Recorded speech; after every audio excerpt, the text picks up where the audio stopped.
का 8वां स्थापना दिवस मनाया गया है और संकल्प सभा थी। हमारे साथ जो है सुभाष बिहारी जी हैं, महासंगठन मंत्री हैं। बातचीत कर लेते हैं क्या संकल्प के साथ जो है लोकसभा चुनाव को देखते हैं और क्या रणनीति के साथ आज इन्होंने प्रण लिया है। सुभाष जी नमस्कार। देखिए, आज भारतीय राष्ट्रवादी पार्टी की 8वां स्थापना दिवस था।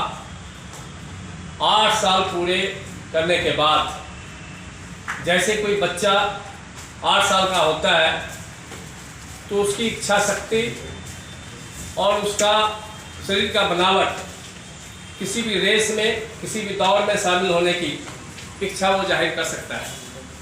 भारतीय राष्ट्रवादी पार्टी आज 8 साल पूरे कर ली और आज केंद्रीय सरकार अपने 9 साल का बखान करता है, तो भारतीय राष्ट्रवादी पार्टी भी अपने 9 साल का संगठन के क्षेत्र में काम करते हुए संगठन को इस मुकाम पर पहुंचाने का काम किया है। अपने साथियों के सहयोग से, समाज का आशीर्वाद से, तो हम लोगों ने संकल्प लिया है कि आज कोई भी पार्टी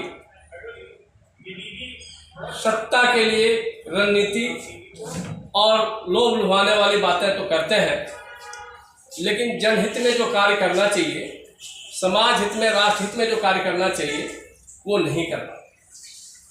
जिसका सीधा उदाहरण अभी आपको दिखाई दे रहा है कि आज देश के 2 मजबूत राजनीतिक हिस्से जो हैं, किसी नदी को संतुलित करने के लिए 2 बांध होता है, आज देश की राजनीति 2 धारा में बह रहे हैं।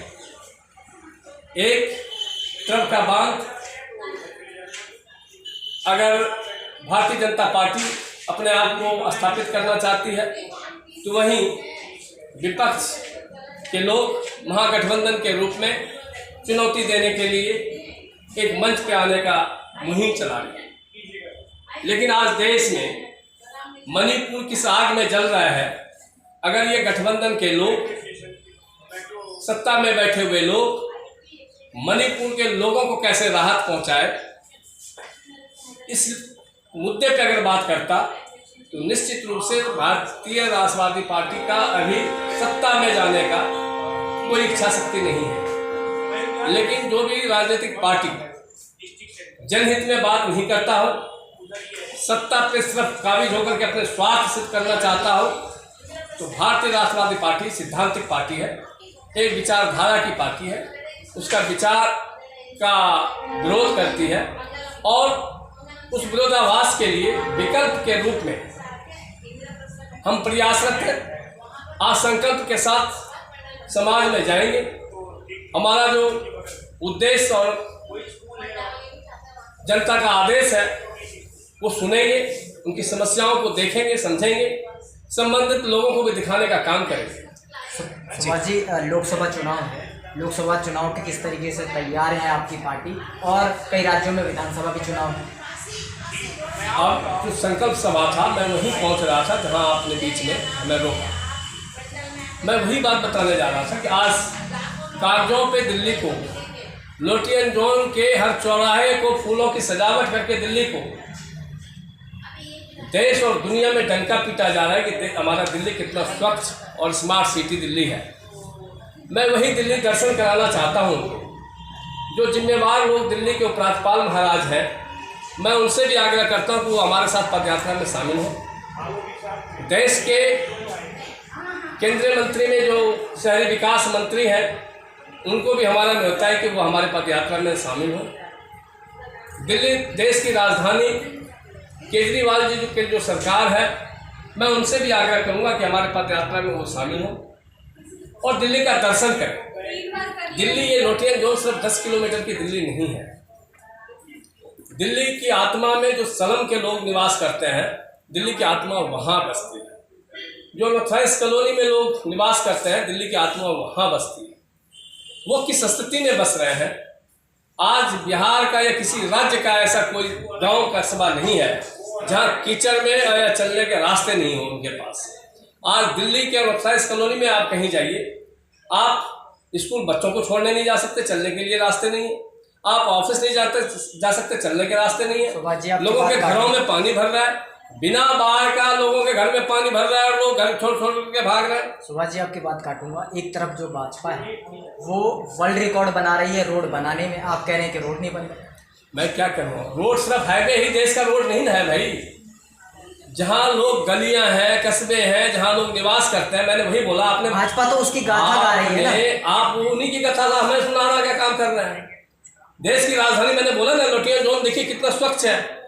3 किलोमीटर में एकड़ में लोग रह रहे हैं, कितने फूल पत्तियों हैं। आज केजरीवाल जी के ऊपर लग रहा है कि भाई वो 46 करोड़ के घर पे खर्च किए। आज आप डाटा अगर निकालेंगे तो किस मंत्री के निवास पे पैसा खर्च नहीं है, और हर साल पैसा क्यों खर्च होगा, हर साल उनके लिए क्यों बजट होगा उनके मकानों में पैसा खर्च करने के, उसको तो कोई पूछता नहीं। ये दोनों लोग चोर चोर मौसेले भाई हैं, और राजनीति में जितने भी लोग आ रहे हैं वो जनता के पैसे को लूटने का काम कर रहे हैं। जनता के लिए कोई योजनाएं नहीं है, वो योजनाएं हैं तो सिर्फ कागजों पे है। भारतीय राष्ट्रवादी पार्टी उसी चीज़ को दिखाने का काम करेगा, और वो जनता का निर्णय है कि वो हमें सत्ता में भेजते हैं या नहीं भेजते हैं। हमारा काम है उनके लिए संघर्ष करना। सुभाष जी, केजरीवाल तो रेवड़ी बांटने का काम कर रहे हैं, फ्री का लड्डू दे रहे हैं, आप क्या देंगे? क्योंकि लालच तो मन में लोगों के बैठ गया ना। हम उनको विश्वास देंगे कि वो विश्वास कर सकते हैं। आज केजरीवाल जी को लोग जैसे देख रहे हैं कि उन्होंने लोगों के विश्वास को छलने का काम किया, उन्होंने अपने गुरु अन्ना हजारे को छलने का काम किया, उन्होंने दिल्ली की सामान्य जनता को छलने का काम किया।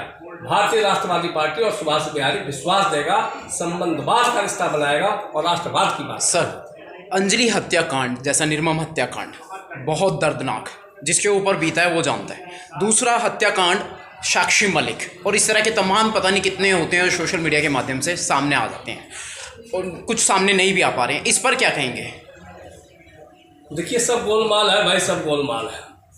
हत्याएं रोज हो रही हैं, सरकार का हाथ है क्या? हत्याओं को देख करके, और हमें भी मालूम है घटनाएं बहुत हो रही हैं जी।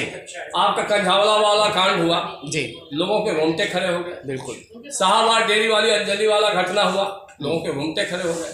निर्भया वाला कांड हो गया, लोगों के रोंगटे खड़े हो गए। लेकिन उस परिवार को और उससे समाज ने सीखा क्या, समाज और सत्ता ने उसमें बदलाव लाया क्या? बिल्कुल। तो भारतीय राष्ट्रवादी पार्टी उसको बदलाव में कैसे बदले, उसके लिए काम करे। जी। सरकार, पुलिस प्रशासन का कहीं दोष नजर आता है इस सारे हत्याकांड, इन सारे हत्याकांडों पर? तमाम है। सारा सत्ता में जो बैठे हुए लोग हैं जी, प्रशासन में जो बैठे हुए लोग हैं, अपराधियों के संरक्षक ये होंगे, अपराधियों को बढ़ावा ये देंगे, भ्रष्टाचारियों को बढ़ावा ये देंगे, और भ्रष्टाचारी ही सत्ता में काबिज होंगे। तो ऐसी घटनाएं होती रहेगी, राष्ट्रवादी पार्टी उसी का फिल्टर करेगी। एक और छोटा सा महत्वपूर्ण सवाल, महिलाओं को हथियार के तौर पे भी इस्तेमाल किया जाता है, राजनीति में भी, रणनीति में भी, हर जगह। इस बुराई को, इस सामाजिक बुराई को और बहुत बड़ी बुराई को कैसे खत्म करें? महिलाओं को हथियार के जैसे यूज किया जाता है, ये बात सही है, लेकिन हमारी जितनी भी ग्रंथ है उस ग्रंथ में के माध्यम से भी महिलाओं को इस्तेमाल ही किया गया है, समझ गए ना? इसलिए उस व्यवस्था को बदलना है जी। महिलाओं को सम्मान कैसे मिले, जी। महिलाओं का सम्मान और अधिकार कैसे मिले, उसके लिए भारतीय राष्ट्रवादी पार्टी महिलाओं के साथ कदम से कदम मिला करके उनके हक को दिलाने का काम। सुभाष जी, धर्मवाद की राजनीति से कैसे बचेंगे? धर्मवाद अगर कोई मान ले तो कोई भी धर्म जो है वो सभी धर्म अच्छे होते हैं। कोई भी धर्मगुरु ये नहीं कहता है कि आप आतंक फैलाओ, आप कोई गलत काम करो, किसी की आत्मा को दुखाओ। धर्मवाद का हम विरोधी नहीं है, लेकिन धर्मवाद के आड़ में अगर समाज को बांटने का काम किया जा रहा है, भाईचारा को बांटने का काम किया जा रहा है, तो भारतीय राष्ट्रवादी पार्टी उसका विरोध करेगी।